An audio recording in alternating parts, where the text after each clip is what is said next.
how Israel would benefit from a second war? Yeah, that's an interesting question. I think Trita Parsi, who is in America, is Iranian originally, but he wrote an article recently, I think, for Foreign Policy on this very topic. And I think, of course, the 12-day war, as they call it, there is obviously the front end expectation is plan A was to destabilize the quote regime in Tehran. That was plan A. And somehow empower the MEK and these various agents of influence in subterfuge within Iran and so forth.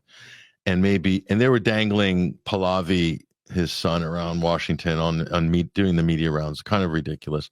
But anyway, that was plan A. And you know, they did do a lot to shock Iran in the first 48 hours. And they killed high-ranking military officials and nearly killed the supreme leader, Ayatollah Khomeini. So, but plan A's success chances in a country like Iran, I think, were very low. Knowing what I know or understand about Iran and the level of depth it has politically, culturally, strategically, that a hit and run decapitation strike, I don't think so. But that's something that the West have been pushing pretty hard politically in the U.S. And then Iran started hitting back.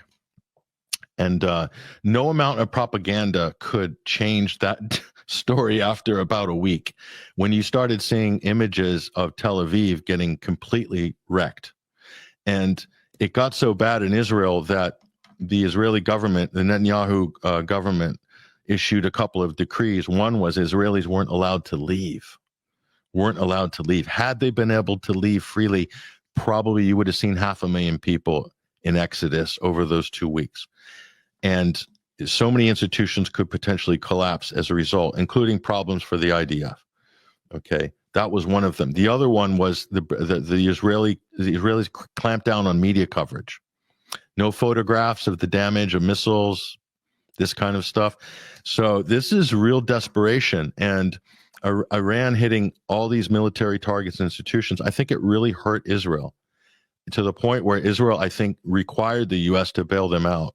The Iranians also have adapted from an air defense position, from what we have read, that they have made changes. And of course, they now know where the source of some of the attacks were in the initial surprise strike via Iraqi Kurdistan or Azerbaijan, for instance, and how the Israelis were using other territories adjacent to the Iranian territories to launch some of these attacks, plus cells within Iran, which I believe many of those may have been flushed out by now. So by the same token, Iran is in I think probably a good position to understand how that happened. So if you think about that, maybe that was really a one-shot deal for the Israelis in the U.S. And probably that was probably an operation that was probably planned for 2 years minimum, that initial strike on Iran. And will they be able to do that again? And to that effect? And what contingencies have the Iranians made? Probably significant changes.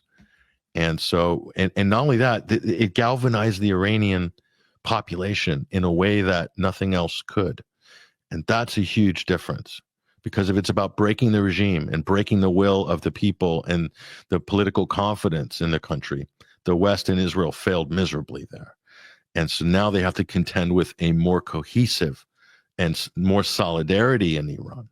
That's the reality. And that is really hard, no matter what weapons you have. To overcome that from the outside, it's very difficult. آنچه در مورد ما میگویند